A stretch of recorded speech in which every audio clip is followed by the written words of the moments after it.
Since 1947, the World Affairs Council has become the preeminent global stage for world leaders and the public to inform, engage, and debate the most important issues of our time. It's your world. Get to know it.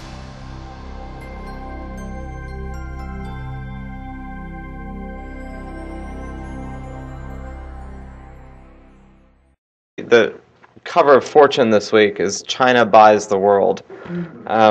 The Chinese have $2 trillion and are going shopping. Is your company and your country on their list?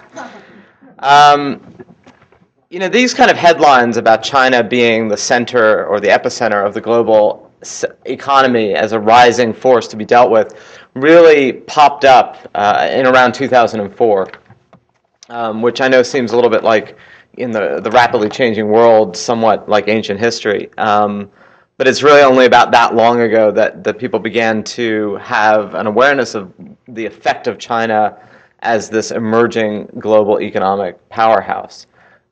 What preceded that in popular imagination was the outbreak of SARS in Hong Kong and the sight of a potential epidemic radiating out from China, and whether or not we could trust or have any sense of what information was coming out of China about health issues was something that could be relied upon. And if you go back, China was always this place where people imagined that if you could simply tap that incredibly large and vibrant market, untold wealth would be yours. And it became known as the China Dream.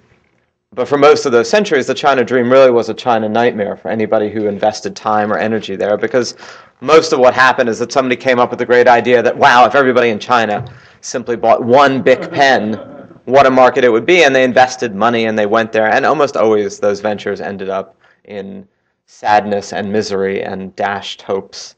Not to mention the arc of the 20th century, which in China at least was an incredibly tumultuous and in many respects deadly one, between wars, revolutions, invasions, and various forms of internal turmoil. Something equally dramatic happened in China on the heels of the decision by the Chinese leadership to crush the democracy movement at Tiananmen Square. And that was one of these before and after moments. History isn't usually so clear. It's usually a lot fuzzier, and you're not so aware of inflection points when they're happening. I mean, very few people woke up in 1492 in Florence and went, wow, cool, the Renaissance. And, it's usually true that these things become much more clear in the light of time. But in 1989, after the violent suppression in Tiananmen, the Chinese leadership made a very clear choice, led by Deng Xiaoping, which was, you can have political reform, which would be the path of what happened with perestroika and the Soviet Union, or you could have economic reform. But the one thing you couldn't have was neither. And so the leadership made a choice. Said, look, we will have no political reform. The Communist Party, or call it what you will, this oligopic 2 million person strong thing, will control all political affairs in the country, and average people, or any people, will have no right to really gainsay what the decisions of the party are. But on the economic front, the decision was we're going to have hypercharged economic reform.